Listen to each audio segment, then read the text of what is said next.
मी आता चिपळूण तालुक्यातल्या परशम घाट इथे आहे आणि जर तुम्ही माझ्या मागे पाहाल या परशम घाटाचं जवळजवळ 90 ते 95% काम पूर्ण होताना आपल्याला पाहायला मिळत आहे। खरं तर तुम्ही डाव्या बाजूला बघाल तर वर डोंगरावर जी परशम घाट आहे या घाटावरील जो डोंगर आहे डोंगराची जी कटाई ती मोठ्या प्रमाणात झालेली होती आणि त्यामुळे खाली पावसाळी संपूर्ण माती आणि दगड यायचे आणि त्याला उपाय म्हणून प्रशासनाने रॉक बोल्टिंगचं काम केलेलं आहे।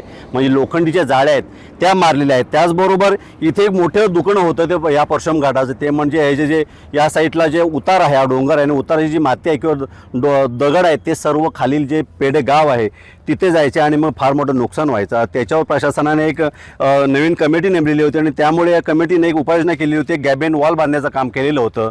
मात्र तुम्ही जर पाहाल ही गॅबियन वॉल आता जवळजवळ 100% पूर्ण झालेली आहे।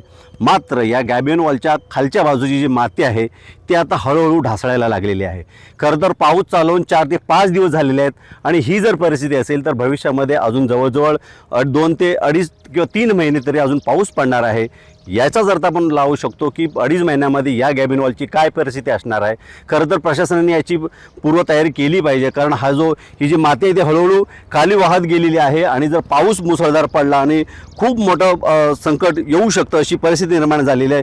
खरं तर गॅबियन वॉल हा शेवटचा उपाय होता असं म्हटलं जात होतं, कारण जी कमिटी केंद्राची नेमलेली होती त्या कमिटीने ही गॅबियन वॉलच्या उपाययोजना सुचवलेली होती।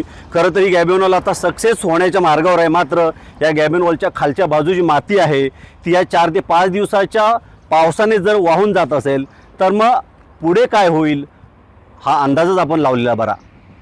कॅमेरामॅन प्रफुल्ल सह मी राजेश जाधव, न्यूज 18 मराठी, चिपळूण, रत्नागिरी।